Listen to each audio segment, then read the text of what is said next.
আমাদের এই গ্রহ, এই পৃথিবী, এর পুরো ইতিহাসটা কেমন? চলুন আজ 4.5 বিলিয়ন বছরের এক অবিশ্বাস্য সফরে যাওয়া যাক, একদম শুরু থেকে শেষ পর্যন্ত। 4.5 বিলিয়ন বছর সংখ্যাটা মুখে বলা যতটা সহজ, এর বিশালত্ব কল্পনা করা ঠিক ততটাই কঠিন। এই বিপুল সময় ধরেই লেখা হয়েছে আমাদের গ্রহের গল্প। এই বিশাল ইতিহাসকে সহজে বোঝার জন্য আমরা 5টা পর্বে সাজিয়েছি। প্রথমে দেখব কিভাবে একটা গ্রহের জন্ম হল, তারপর প্রাণের সেই রহস্যময় শুরু, এরপর জানব সেই অজিম পরিবর্তনের কথা যা পৃথিবীকে বদলে দিয়েছিল। সেখান থেকে ডাইনোসর হয়ে মানুষের উত্থান, আর সবশেষে দেখব পৃথিবীর শেষ অধ্যায়ে কী লেখা আছে। আমাদের গল্পের শুরুটা কিন্তু একদমই শান্ত ছিল না, বরং এক ভয়ঙ্কর বিশৃঙ্খলার সংঘর্ষের মধ্যে দিয়ে জন্ম হয়েছিল এক উত্তপ্ত গলিত পৃথিবীর। ভাবুন, এক মহাজাগতিক সংঘর্ষের ফলে নতুন নক্ষত্র তৈরির প্রক্রিয়া শুরু হলো।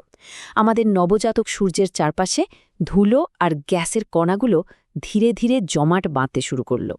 এরপর লক্ষ লক্ষ বছর ধরে ছোট ছোট পাথরের পিণ্ড বা প্ল্যানেটেসিম্যালগুলো একে অপরের সাথে ধাক্কা খেতে খেতে বড় হতে থাকল। আর সবশেষে মঙ্গল গ্রহের মতো বিশাল একটা বস্তুর সাথে পৃথিবীর এক ভয়ঙ্কর সংঘর্ষ। সেই সংঘর্ষের ফলেই জন্ম হয় আমাদের চাঁদের। কিন্তু তখনকার পৃথিবী, তাকে ঠিক গ্রহ বলা চলে না, যেন একটা জ্বলন্ত নরক। মহাকাশ থেকে অনবরত গ্রহাণু এসে আছড়ে পড়ছে, মহাসাগরের জল ফুটন্ত অ্যাসিডের মতো বিষাক্ত, আর আবহাওয়া, সেটা ছিল কার্বন ডাই অক্সাইডের এক ঘন চাদর। প্রাণের জন্য এক কথায় কোনো জায়গাই ছিল না। তো এমন একটা ভয়ঙ্কর জায়গা থেকে প্রাণের স্পন্দন কিভাবে শুরু হতে পারে? এই প্রতিকূল পরিবেশটাই ধীরে ধীরে নিজেকে প্রস্তুত করছিল একটা ছোট্ট স্ফুলিংয়ের জন্য। চলুন দেখি সেই মঞ্চটা কিভাবে তৈরি হলো। আসলে দুটো অসাধারণ ঘটনা ঘটেছিল যা পুরো খেলার মোড় ঘুরিয়ে দেয়। প্রথমত, প্লেট টেকটনিক্স, মানে পৃথিবীর ভেতরে প্লেটগুলো নড়াচড়া শুরু করে।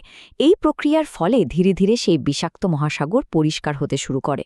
আর দ্বিতীয়ত, পৃথিবীর কেন্দ্রে একটি শক্তিশালী চৌম্বক ক্ষেত্র তৈরি হয়, যা মহাজাগতিক রশ্মির মারাত্মক আক্রমণ থেকে পৃথিবীকে বাঁচানোর জন্য একটা অদৃশ্য বর্মের মতো কাজ করতে শুরু করে। বেশ, মঞ্চ তো তৈরি, পরিবেশটাও আগের থেকে অনেক নিরাপদ, কিন্তু প্রশ্ন হলো, প্রাণের সেই প্রথম স্ফুলিঙ্গটা ঠিক কোথায় জ্বলে উঠেছিল? একটা দারুণ থিওরি আছে যা বলছে প্রাণের শুরুটা হয়েছিল ভূপৃষ্ঠে নয়, বরং মাটির অনেক গভীরে।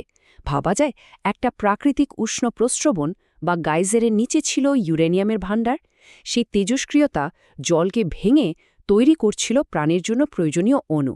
আর সেই জায়গাটা ছিল বাইরের বিপদ থেকে সুরক্ষিত, যেখানে ভেজা আর শুকানোর চক্রটা প্রাণের অণুগুলোকে আরও জটিল হওয়ার সুযোগ করে দিয়েছিল। এরপর এলো আসল বিপ্লবটা।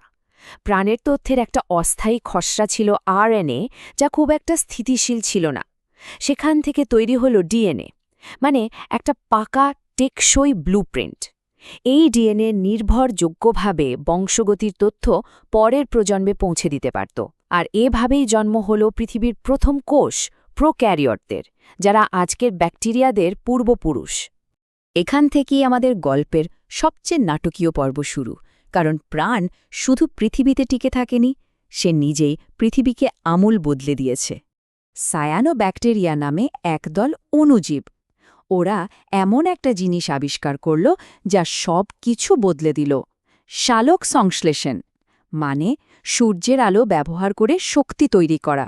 ফলে শক্তির উৎস মাটির গভীর থেকে উঠে এলো সরাসরি আকাশে। কিন্তু এর একটা পার্শ্ব প্রতিক্রিয়া ছিল, অক্সিজেন। আর তখনকার প্রাণের জন্য এই অক্সিজেন ছিল ভয়ঙ্কর বিষ। এই বিপ্লবের আগে পৃথিবীর আকাশটা দেখতে কেমন ছিল? অ্যাটমসফিয়ারে অক্সিজেন প্রায় ছিলই না, পুরোটাই ছিল কার্বন ডাই অক্সাইড আর অন্যান্য গ্যাসে ভরা। আর তারপর সায়ানোব্যাকটেরিয়ার সৌজন্যে পুরো গ্রহটাকেই যেন নতুন করে সাজানো হলো। কোটি কোটি বছর ধরে তারা বায়ুমণ্ডলে অক্সিজেন পাম্প করতে থাকল, আর এই বিষাক্ত গ্যাসটাই একদিন হয়ে উঠল ভবিষ্যতের সমস্ত জটিল প্রাণের নিঃশ্বাস। এই অক্সিজেন ভরা নতুন দুনিয়ায় প্রাণীর যেন ডানা গজাল। বৈচিত্র্য আর জটিলতার এক নিবিড় বিস্ফোরণ ঘটল।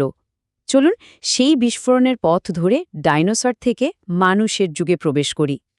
বিবর্তনের পথে কয়েকটা বড়সড় লাভ ছিল, যাকে বলে গেম চেঞ্জার।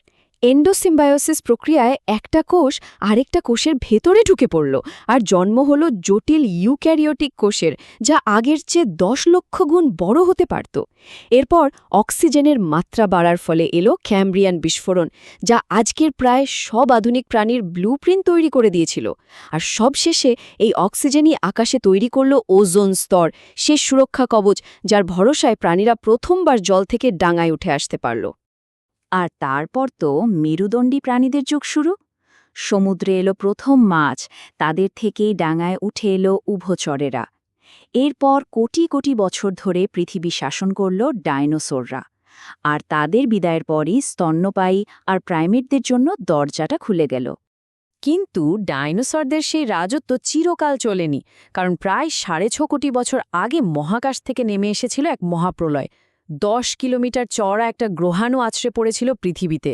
এই একটা আঘাতেই তাদের বিশাল সাম্রাজ্যের পতন হয়। এটা আমাদের মনে করিয়ে দেয় এই গ্রহের প্রাণের ভাগ্য আসলে মহাবিশ্বের বিশাল ঘটনার স্রোতের সাথেই বাঁধা। ডাইনোসরদের পতনের ফলে যে শূন্যস্থান তৈরি হল, সেখানেই মানুষের উত্থানের গল্পটা শুরু।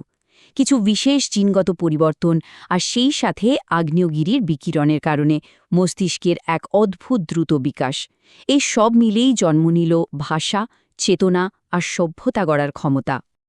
আমরা এতক্ষণ অতীতের কথা বললাম, চলুন এবার এক লাফে চলে যাই সুদূর ভবিষ্যতে।